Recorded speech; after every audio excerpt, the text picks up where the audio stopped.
अस्सलाम वालेकुम। Myself professor doctor M A Parvez. आज हमारा जो मौजू है वो इंसुलिन रेजिस्टेंस है।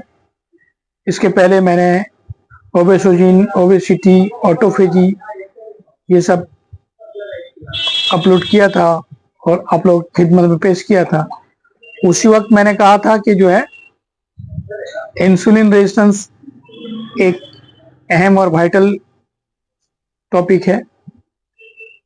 अगर इससे बचा जाए तो बहुत सारे बीमारियों से हम लोग खुद को जो है दूर रख सकते हैं, बच सकते हैं। अब इंसुलिन रेजिस्टेंस के मुतालिक बताने से पहले ये बताऊं कि इंसुलिन पैनक्रियाज यानी लबलबा के beta cell islet of Langerhans में पैदा होता है। ये एक हार्मोन है जो आपके ब्लड शुगर के लेवल को जो है कम करता है। यानी इंसुलिन जो है वो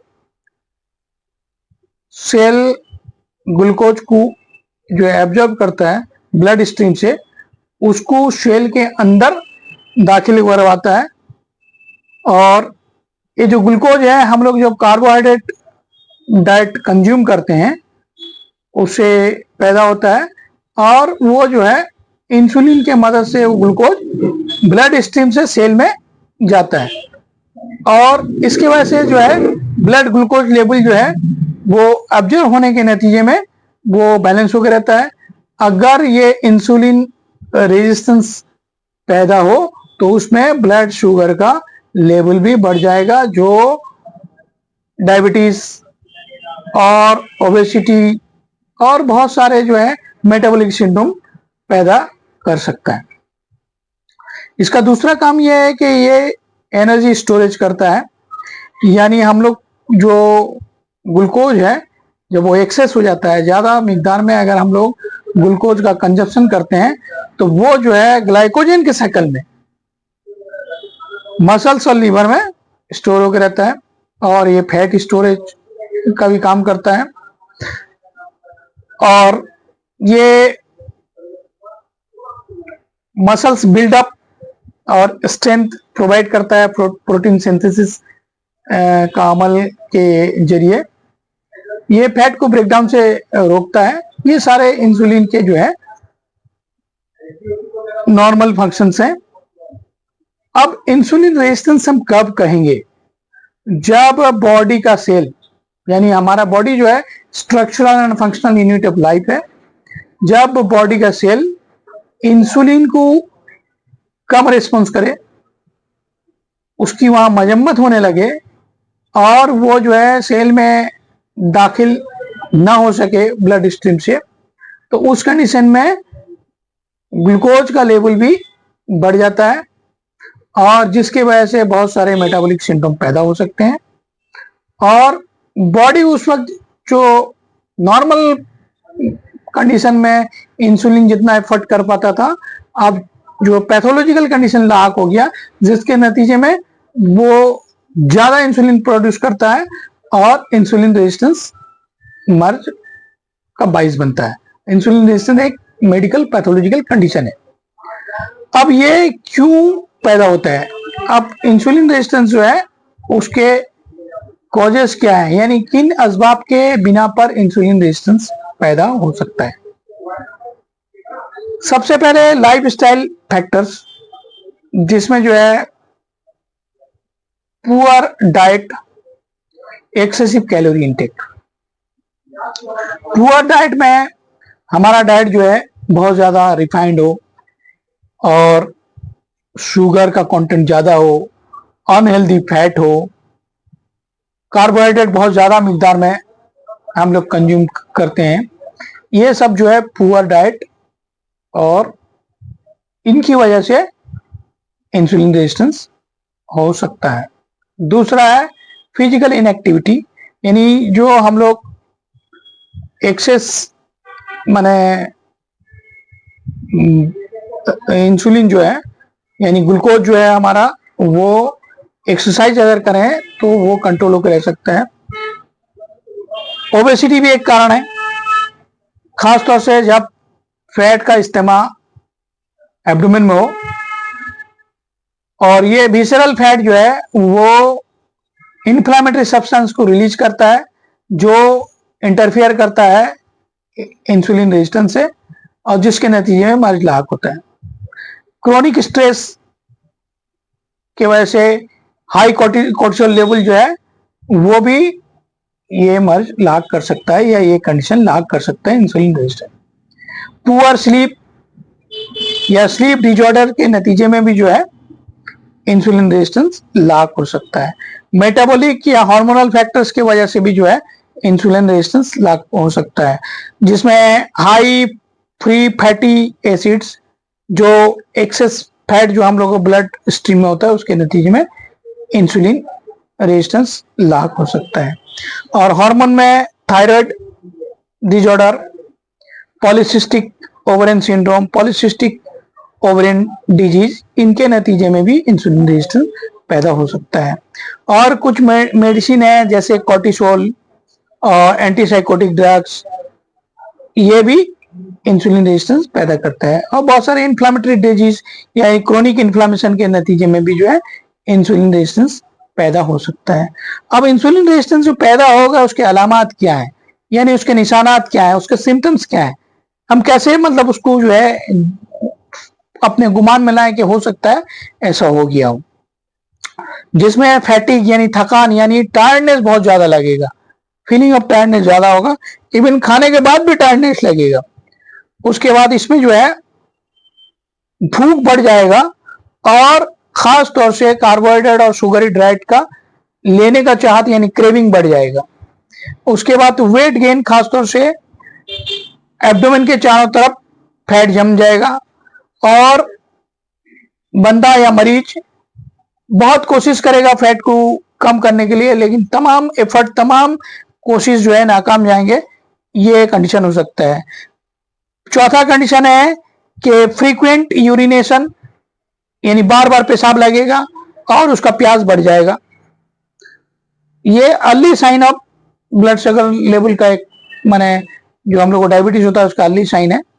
ये हो भी सकता है, नहीं भी हो सकता है, लेकिन आमतौर पे ऐसा होता है। Brain fog, brain fog, FOG fog, ये टर्म्स जो है वो तब कहेंगे जब हम लोग कोई चीज को बहुत मुश्किल से कंसंट्रेशन कर लेंगे, और इससे जो हमारा मेमोरी जो है इशू क्रिएट होता है, हर चीज भूल जाएंगे। उसके बाद स्किन टैग, खासतौर से नेक में, और उसके बाद में जो है आर्मपिट्स में, ग्रोइन में एक कंडीशन पैदा होता है जिसको एकांथोसिस नाइग्रिकेंस कहते हैं, जो मैं ओबेसिटी में बयान किया था कि ओबेसिटी की वजह से भी ऐसा हो सकता है। और इरेगुलर मेंस्ट्रुअल साइकिल होगा, पीसीओडी, पीसीओएस के कंडीशन में, वो यानी इसकी वजह से पीसीओडी पीसीओएस भी हो सकता है। स्किन का जो है टैग यानी छोटा ग्रोथ होगा, खासतौर से नेक और अंडर आर्म से। हाई ब्लड प्रेशर होगा, कोलेस्ट्रॉल लेवल भी यानी हाइपरलिपिडेमिया या डिसलिपिडेमिया वाला कंडीशन पैदा हो जाएगा। जब ब्लड ग्लूकोज कंट्रोल नहीं हो पाएगा, यानी अनकंट्रोल कंडीशन में उसका जो है, अगर ब्लड शुगर कंट्रोल नहीं होगा तो उस कंडीशन में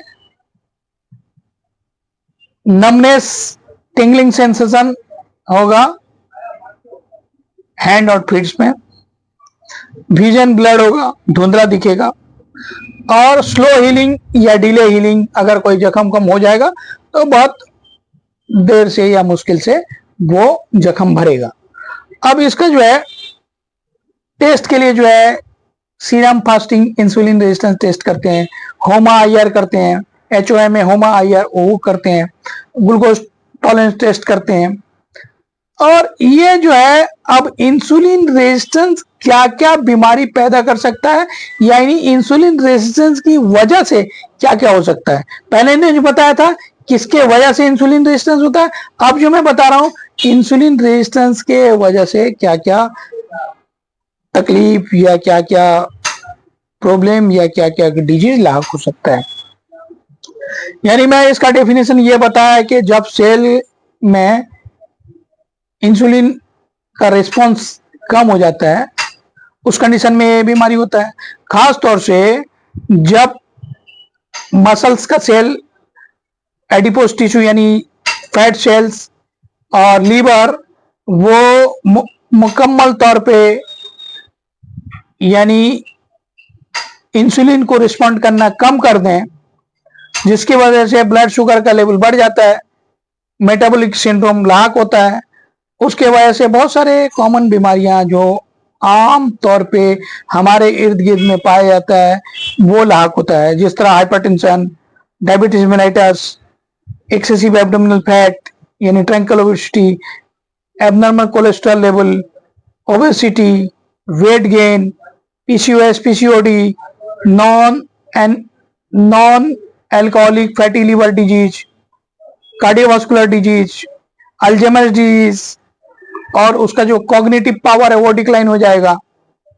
हम लोग आजकल एक नया टर्म जो क्लिनिशियन या रिसर्चर्स वो बोलते हैं टाइप 3 डायबिटीज। हम लोग टाइप 1 टाइप 2 पढ़ते हैं, टाइप 3 डायबिटीज वो तब कहेंगे जब इंसुलिन रेजिस्टेंस और ब्रेन का जो फंक्शन इसमें जो है कनेक्शन को आपका टाइप 3 डायबिटीज कहते हैं। इसकी वजह से जो है मैंने बोला स्किन में जो है स्पॉट पाया जाता है। बहुत सारे बीमारी से हम लोग अगर इंसुलिन रेजिस्टेंस से प्रिवेंट अपने आप को बचा लें तो उस कंडीशन में हम लोग बहुत सारे बीमारी से बच सकते हैं। ये बहुत कॉमन है। आजकल हम ये देखते हैं कि बहुत सारे लोगों को डायबिटीज है, वो शुगर फास्टिंग, पीपी, HbA1c तो करवा लेते हैं, लेकिन अभी तक उनको पता नहीं कि ये जो है कभी माने जो है हम लोग का सीरम फास्टिंग इंसुलिन रेजिस्टेंस का क्या वो है। कभी कभी जो है टाइप 2 डायबिटीज जो है वो easily can be reversible through diet, medicine and exercise. तो इसका आप मैनेजमेंट कैसे करेंगे, क्या करेंगे?